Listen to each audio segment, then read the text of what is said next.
എല്ലാ ദിവസവും മുട്ടേ നിൽക്കണം. മുട്ടുകുത്താൻ പറ്റത്തില്ലെങ്കിൽ എവിടെയെങ്കിലും അടങ്ങിയിരിക്കണം. ഇരുന്നിട്ട് പരിശുദ്ധാത്മാവേ സംസാരിക്കാവോ എന്ന് ചോദിക്കണം. ബൈബിളിലെ ദൈവത്തെ സൂചിപ്പിക്കാൻ ആവർത്തിക്കപ്പെടുന്ന ഒരു വാചകമാണ് ജീവനുള്ള ദൈവം, സജീവനായ ദൈവം. ലിവിങ് ഗോഡ് എന്നാണ് നമ്മുടെ ദൈവത്തെ കുറിച്ച് പറയുന്നത്. Living God. ബൈബിളിലെ ദൈവത്തിന് ഒരു പ്രത്യേകതയുണ്ട്.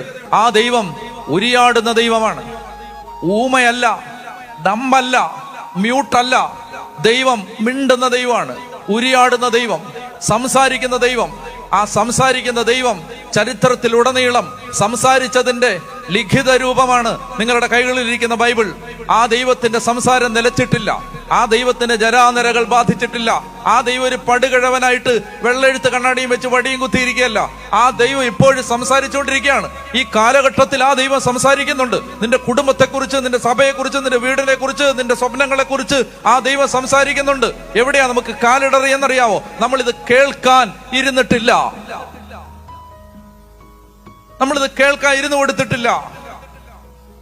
പറയണം, കർത്താവേ ദൈവത്തിന്റെ പദ്ധതി എന്താ ചോദിക്കണം.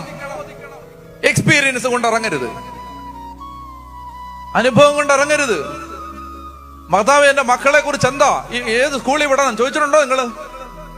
ഏത് കോളേജിൽ വിടണം, ഏത് വിഷയം എടുക്കണം, എങ്ങോട്ട് വിടണം, എല്ലാം ഇപ്പൊ കാനഡ എന്ന് പറഞ്ഞു പോവല്ലേ? ചോദിച്ചിട്ടുണ്ടോ? കർത്താവ് എന്റെ കുട്ടിയെ കുറിച്ച് എല്ലാവർക്കും ഒറ്റ ഓപ്ഷനേ ഉള്ളൂ, കാനഡ അയർലൻഡ്, കാനഡ അയർലൻഡ്.